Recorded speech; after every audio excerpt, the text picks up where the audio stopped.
7h52 maintenant, on parle des produits chimiques pour jardiner ce matin dans le Plus Info. Jusqu'au 20 mai, le magasin Gamme Vert de Châtillon-sur-Seine récupère vos flacons de pesticides, des désherbants et d'autres choses parce qu'il ne faut surtout pas les jeter à la poubelle.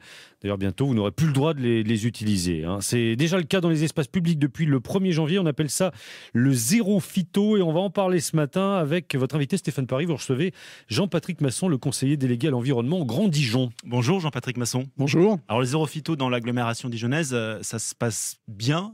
Toutes les communes y sont passées? Alors il faut savoir que c'est une opération pour nous qui est déjà ancienne puisque ça fait 8 ans que nous pratiquons cela dans les communes, alors avec une progression assez régulière. Certaines communes telles que Fenay sont passées pratiquement tout de suite au zéro pesticide. Je préfère dire zéro pesticide parce que ça cause plus aux gens. Et donc là ça fait donc de nombreuses années que cette commune n'a plus du tout l'usage des pesticides. Pour d'autres c'est plus récent. Donc je dirais il n'y a pas de problème sur le Grand Dijon, vraiment pas de difficulté. Et c'est facile de convaincre les habitants? Alors, effectivement, il y a une question de regard. C'est-à-dire que les gens trouvent souvent, en tous les cas au départ, que les trottoirs sont sales, que finalement on n'entretient pas. Et donc, c'est effectivement un travail de conviction. Mais petit à petit, le regard des gens change aussi. J'en veux pour preuve que dans, par exemple, les conseils de quartier sur la ville de Dijon, les gens se réapproprient les trottoirs pour planter des différentes plantes, des fleurs, enfin, etc. Donc voilà, les choses évoluent. Zéro produit donc phyto, alors vous préférez dire pesticides. Ça veut dire qu'on ne traite plus du tout, qu'on ne met plus aucun produit?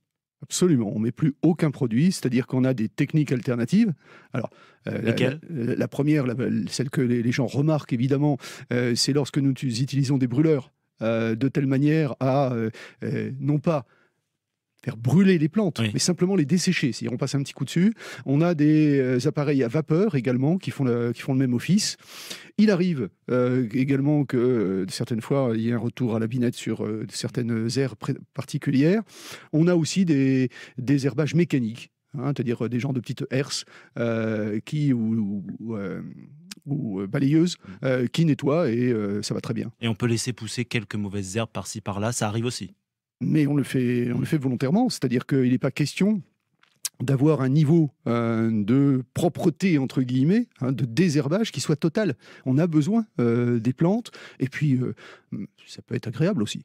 8h-5 sur France Bleu Bourgogne, vous écoutez ce matin Jean-Patrick Masson, le conseiller délégué à l'environnement au Grand Dijon. Parlons du travail des agents au Grand Dijon, Jean-Patrick Masson. C'est pas plus fatigant? Vous parliez il y a quelques instants de binette, de pioche, un peu d'huile de coude. C'est plus fatigant pour les agents? Alors, ça peut être plus fatigant, mais ça reste marginal. C'est vrai que c'est un travail qui certainement et je les en remercie, plus engageants de leur part, mais quand même sacrément moins toxiques pour leur santé, pour la santé des riverains bien sûr, mais surtout pour leur santé à eux.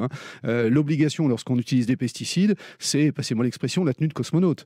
Et je vous laisse imaginer en plein été ce que ça donne, et malgré tout, ils risquent d'avoir une exposition minimale à ce type de produit, ce qui n'est pas souhaitable. C'est plus simple pour les agents. Et pour les communes, alors elles font des économies grâce à ce zéro phyto? Alors, ce n'est pas l'objectif de faire des économies. On peut en faire, mais ce n'est pas l'objectif. L'objectif, c'est généralement de rester au même niveau de dépenses avec des moyens alternatifs. Donc, je veux dire, ce n'est pas nécessairement une entrée, la source d'économie. Ça peut exister. C'est un choix, mais malgré tout, on est vraiment sur une logique où on cherche un plus pour l'environnement et pas nécessairement une ressource financière. Donc on ne peut pas chiffrer l'économie faite par les communes? C'est très très variable, ça dépend vraiment du choix des communes, ça dépend de la longueur de linéaire, ça dépend si on est en zone totalement urbaine ou semi-rurale. Donc voilà, il y a plein de circonstances qui font que c'est difficile de dire. Ce que je sais, c'est que les budgets sont globalement équivalents. À Marsanais, on a planté des légumes dans des bacs à fleurs. Vous étiez au courant, Jean-Patrick Masson? Sûr, oui. C'est une bonne idée? C'est une excellente idée. C'est une excellente idée. C'est-à-dire que ça, c'est la réappropriation de l'espace public.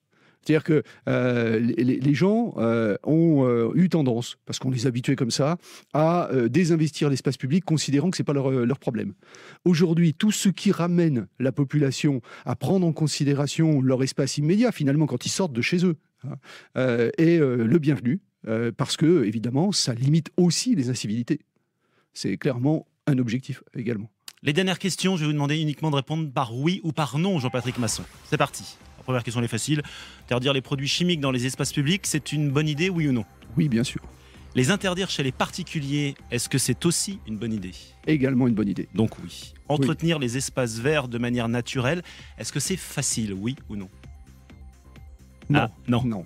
Et puis la dernière, est-ce que vous avez la main verte, vous, Jean-Patrick Masson? Oui. Vous restez avec nous, on aura le jardinier de France Bleu Bourgogne après 8h et on va continuer à parler donc, de produits naturels pour jardiner, Stéphane.